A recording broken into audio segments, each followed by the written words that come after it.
Olá, começa agora o Pauta Pública, trazendo conversas que ajudam a explicar o Brasil. Eu sou Andréa Dipp e estou aqui com a minha companheira de microfones, Clarissa Levi. Oi, Clary. Oi, Dipp. Oi, ouvintes. A pauta desse episódio é plataformas e democracia aí, né? Processo eleitoral. Essa semana, o Núcleo de Pesquisa da UFRJ divulgou um estudo demonstrando que o YouTube privilegia nas suas indicações conteúdos da Jovem Pan e conteúdos a favor do presidente Bolsonaro. Foi feito um levantamento pela universidade que aponta mais uma vez o papel decisivo de algumas plataformas digitais nesse momento de eleições. E para se aprofundar um pouco mais nisso, hoje a gente vai falar com um especialista no assunto, Davi Nemer, que é professor no Departamento de Estudos de Mídia na Universidade da Virgínia e pesquisador associado do Berkman Klein Center for Internet and Society na Universidade de Harvard. Deu para sacar que esse papo vai ser muito bom, né? Mas antes da gente ir para o que interessa, aquele recado necessário. Se você gosta do Pauta e quer que a gente chegue em mais ouvidos, uma forma de a gente se destacar nas plataformas de áudio é você dar aquelas 5 estrelas, se for no Spotify ou na Apple Podcasts, compartilhar com quem você acha que pode se interessar por essas conversas e espalhar a palavra por aí nas redes sociais. Se você já faz isso, a gente agradece muito a força. Passado o recado, bora para a pauta. Davi, muito obrigada por aceitar nosso convite. Prazer enorme estar aqui, André. Obrigado pelo convite. Davi, você pesquisa a disseminação, da desinformação na política, em campanhas eleitorais e tem olhado de perto para isso no Brasil também, né? Então, primeiro de tudo, eu queria saber o que tem te chamado mais atenção nesse momento, assim, o que você vê de diferente entre essas eleições que a gente está tendo agora e as eleições de 2018, com relação à desinformação?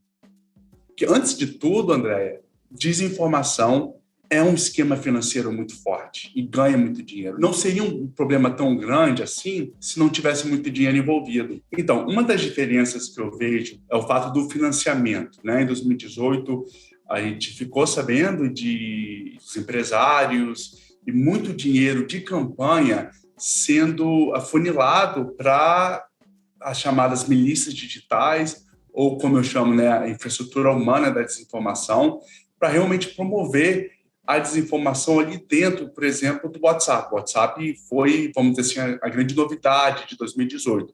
Não novidade para o brasileiro, mas novidade como ferramenta política. E, como a gente sabe, não tem um algoritmo no WhatsApp para fazer a curadoria, para fazer o compartilhamento. Nessa ausência que se criou essa infraestrutura humana para compartilhar desinformação, além da criação. E isso tudo requer trabalho, e trabalho precisa ser remunerado, né? Então, teve muito dinheiro que foi afunilado para essas milícias digitais, para essas infraestruturas humanas. Com o avançar de tanto da CPMI das fake news, que até hoje não teve um final, mas durante o avanço, assim como o inquérito do STF, muito desse dinheiro saiu do patrocínio, ou do financiamento dessas milícias, porque estava tudo muito exposto. E a CPMI das fake news estava trazendo muitas pessoas para deporem, e estavam sendo expostas muitas pessoas, e o inquérito do STF, como a gente está vendo, está indo para frente. Nesse sentido, então, esses financiamentos saíram. Então, as pessoas que estavam nesse esquema de desinformação viram que era um grande negócio. E eles foram buscando diferentes formas de financiamento da sua máquina de desinformação, vamos dizer assim. Quando saíram ali em 2019, 2020, com o avanço da CPMI, eles começaram a fazer sites desinformadores, que conseguiam capitalizar dinheiro em cima do financiamento de anúncios, do Google AdSense. Isso foi uma coisa que o Sleeping Giants, por exemplo, trabalhou muito forte para desmonetizar, e conseguiram. Hoje, nós temos o YouTube como um dos principais financiadores da desinformação e, infelizmente, do ódio que vem dessa desinformação. Só que isso, lá em 2018, por exemplo, a Yasu Córdoba, e o Jonas Kaiser, colegas meus do Berkman Center lá de Harvard, já denunciavam esses algoritmos do YouTube. Só que o YouTube não estava em exposição como estava o WhatsApp. Hoje está muito mais. E aí, continuando um pouco nisso que você vinha falando, assim, sobre essa pesquisa que saiu essa semana, que tipo de desequilíbrio isso cria em eleições como essas que a gente tem agora? Você abre um espaço aí para as pessoas começarem a questionar estruturas que foram criadas dentro da realidade para justamente apoiar o que temos, por exemplo, a democracia. Então, quando essa percepção ela é desconexa com a nossa realidade, você promove, sim, essas pessoas a cada vez mais questionarem, sem fundamento, esses pilares da nossa democracia, como está acontecendo hoje, que é a questão do sistema eleitoral, a questão das próprias pesquisas mesmo, as pesquisas de intenção de voto, elas não fazem parte, por exemplo, de uma infraestrutura democrática, enfim, mas elas ajudam a entender um pouco o cenário do que a gente vive. Então, elas engajam em metodologias, enfim, elas precisam ser registradas, né, no TSE, não pode ser feito assim ao Deus dará. Então, até nisso, essas emissoras, elas questionam a ciência, né? Elas refutam essas pesquisas, elas refutam o papel do STF na sociedade, refutam o papel da nossa Constituição, quando a gente tem um entendimento muito peculiar sobre liberdade de expressão. Então, é isso, é você abrir um espaço para um questionamento desnecessário, fora da realidade, você empodera essa visão de mundo. Por quê? Se você é uma pessoa que está desinformada e você tem uma visão ignorante do que está acontecendo, mas aí você tem um veículo de imprensa que endossa esse tipo de pensamento, então é aquilo que você se agarra para conduzir esse comportamento ignorante. Então é muito perigoso, porque tem dado, sim, voz a essas pessoas ressentidas, ao invés de estudar ou ler um pouco, ou entender a realidade, sabe? Preferem viver numa percepção de mundo, nessa bolha virtual, que tende a alimentar uma visão de mundo completamente desconexa. É interessante isso que você falou, Davi. Pegando esse gancho dos vídeos ali no YouTube, aqui na Pública a gente também monitora alguns grupos de Telegram. Aí estão vindo com mais força vídeos e links para o YouTube de vídeos que explicam exatamente por que a urna eletrônica não funciona ou de que maneira o voto não vai ser contabilizado corretamente nessas eleições.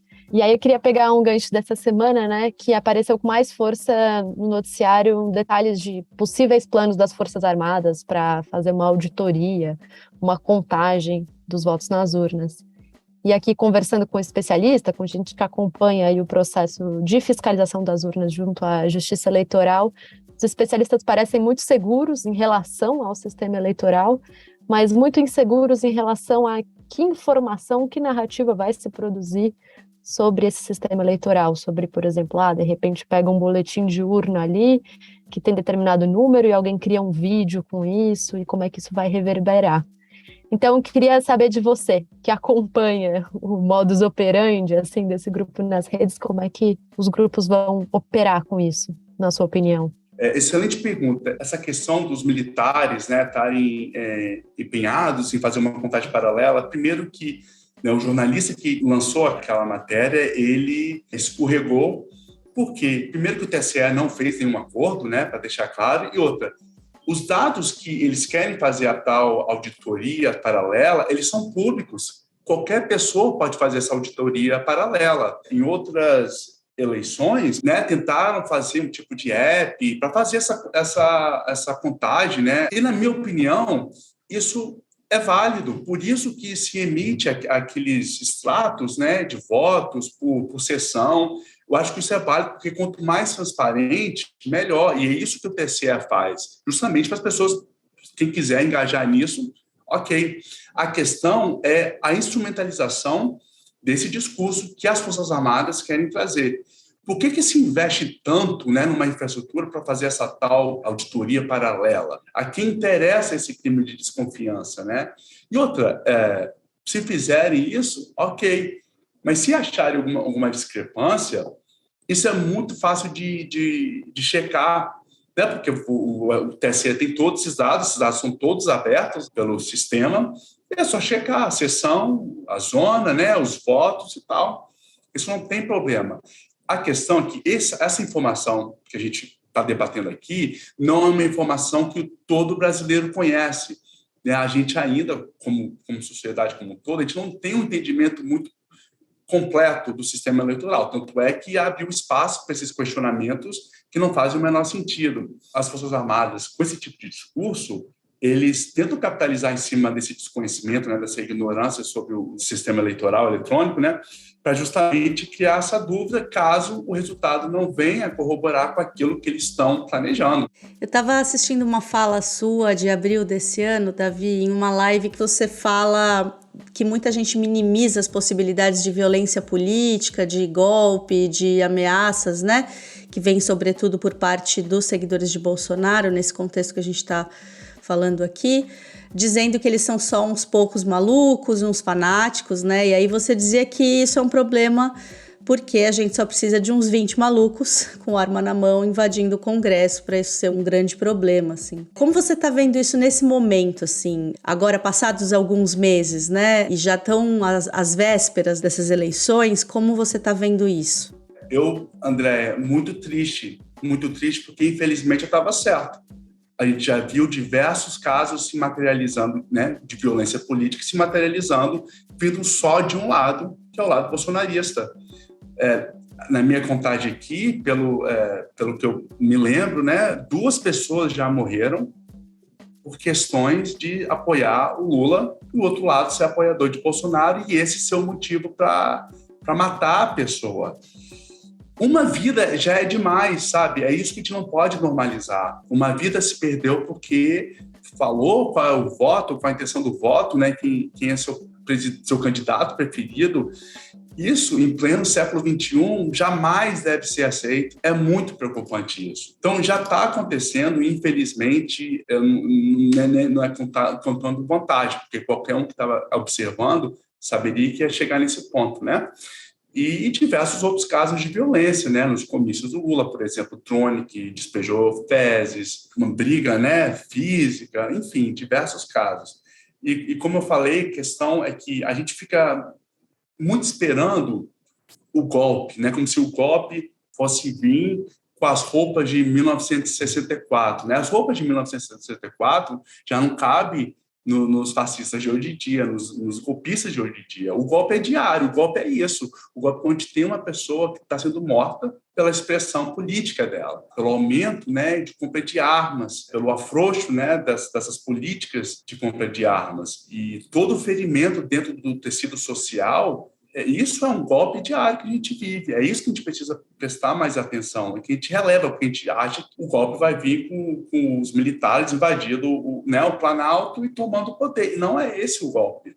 O que eu vejo muito é, dentro do bolsonarismo, um certo golpe, vamos dizer assim, que seja uma espécie de levante popular, uma coisa bem parecida com que o Trump tentou fazer aqui nos Estados Unidos, né? Bolsonaro não faria um golpe por ele mesmo, mas ele teria um respaldo de uma população, né, insatisfeita para mantê-lo no poder. Aquele chamado golpe cívico, né, onde que é a população que daria o próprio autogolpe, enfim, é uma coisa meio maluca, há diversas confusões conceituais aí. Mas é esse mais ou menos o golpe que se tenta. Não vai acontecer, mas o que pode acontecer, o que está acontecendo é justamente isso, a gente ter essas pessoas que estão sendo radicalizadas dentro desses espaços online, que estão indo para o mundo offline com arma na mão, já que o acesso às armas está cada vez mais fácil, e matando as pessoas. Isso é o que me deixa muito preocupado. E isso jamais deveria ser normalizado, né? Davi, aí agora pensando um pouco mais sobre as plataformas e sobre esse meio ambiente digital, assim, pensando nesse cenário de desinformação e de violência política que você comentou, queria te ouvir um pouco sobre o papel das plataformas. Nos últimos tempos, algumas plataformas como Twitter, YouTube, Facebook andaram divulgando mudanças, né, na moderação, ali, bloqueio de contas, selinhos, isso aqui é sobre a Covid, né? Mas eu queria saber o que mudou, mas o que você ainda acha que ainda falta para ser feito, considerando a centralidade que elas têm hoje em dia na vida da população, na escolha de voto e tudo mais. Essas plataformas, há muito mais produção de conteúdo que eles sejam capazes de moderar. São bilhões de conteúdos sendo gerados o tempo todo nessas plataformas.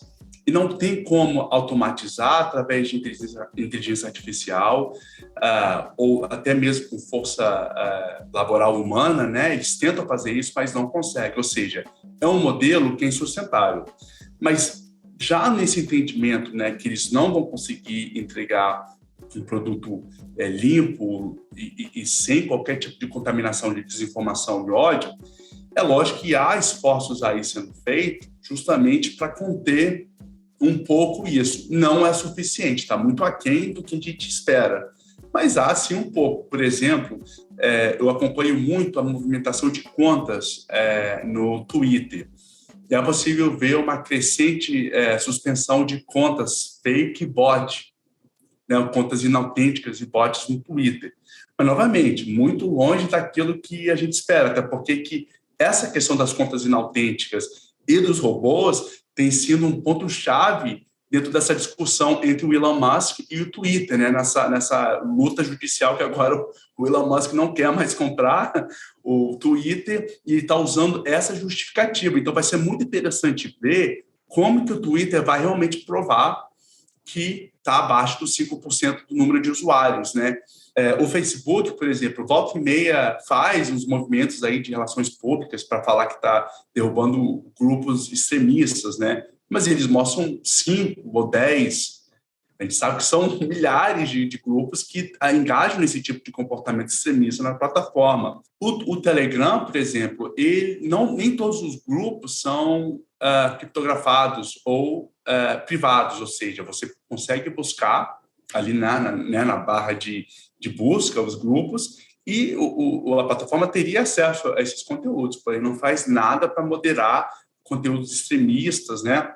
Então, apesar de a gente ter o avanço em combates, né, esses avanços são superficiais, porque eles sabem que para entrar, né, na cerne desse problema e tentar diminuir ao máximo, isso vai ferir o modelo de negócio deles. Ferir um modelo de negócio deles significa menos renda das plataformas. A gente viu agora esse estudo, né, da UFRJ, da Marie Santini, da NetLab também, que fala justamente por que prioriza esse tipo de conteúdo. Porque esse conteúdo odioso, esse conteúdo que fala de teorias da conspiração, é o tipo de conteúdo em que as pessoas tendem a engajar. É da natureza humana, engajar com conteúdos que geram comoção. E dentro daquele sentimento de comoção, a comoção negativa é o que vai mais convidar as pessoas a engajarem com esse conteúdo, né? Isso já está mais que óbvio dentro dos estudos de viralidade, né? Como as coisas viralizam nas redes, porque é o tipo de conteúdo que as pessoas mais engajam. Quanto mais engajamento, mais isso é monetizado, né? Mais isso é utilizado para falar, olha, o meu usuário está passando X horas na minha plataforma, assim, o seu anúncio aqui na minha plataforma vai estar visível para essas pessoas por mais horas. A gente esperar uma coisa extraordinária para combater o discurso de ódio e desinformação, a gente não vai ter, porque eles não estão dispostos a comprometer o modelo de negócio deles. Infelizmente, é simples assim, né? Seguimos aqui assustados, né, com esse cenário. E o mais complicado, e até deprimente, é a gente não ver uma luz nesse túnel. A gente não sabe qual é o final dele, qual é o fundo desse poço, né? Porque todas as medidas que a gente vê essas plataformas anunciando, elas são longe de ser suficientes.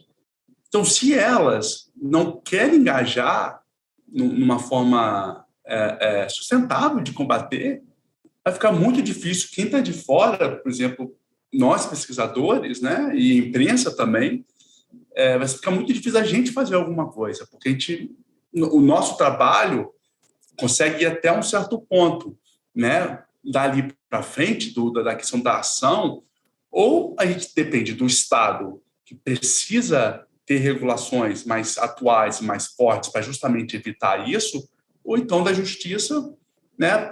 Como é o caso do inquérito do STF. Não vai vir das plataformas, não vai vir das empresas, né?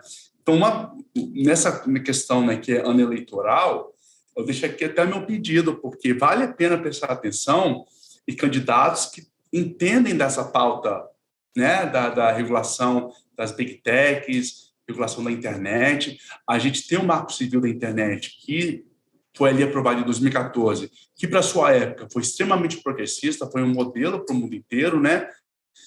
Teve ali, se politizou um pouquinho, né? Quem dera se fosse o plano original, mas não quer dizer que não foi uma série de regulações e leis que deva ser descartado, não. É muito boa, mas precisa ser atualizado. Por isso que hoje é mais do que necessário a gente prestar atenção em quem está prestando atenção nessas questões, né, das big techs, das empresas de redes sociais, enfim, para seguir à frente com políticas realistas e que tendem a proteger a população brasileira. Te agradecer muito, Davi, pela presença no Pauta Pública. Um abração. Tchau, tchau. Este podcast é uma parceria da Agência Pública com a Rádio Guarda-Chuva. Jornalismo para quem gosta de ouvir. E sabe quem tá de volta? O programa mais literário da Rádio Guarda-Chuva de podcasts, o Põe na Estante. No primeiro episódio da nova temporada, que tem como tema Leia África, o programa vai falar sobre o livro Cidadã de Segunda Classe, da escritora nigeriana Buchi Emetita. As convidadas são a jornalista Inês de Castro e a crítica literária Tami Ganam, autora do canal Literatami. Então reserva um espaço aí na cabeceira e boa escuta.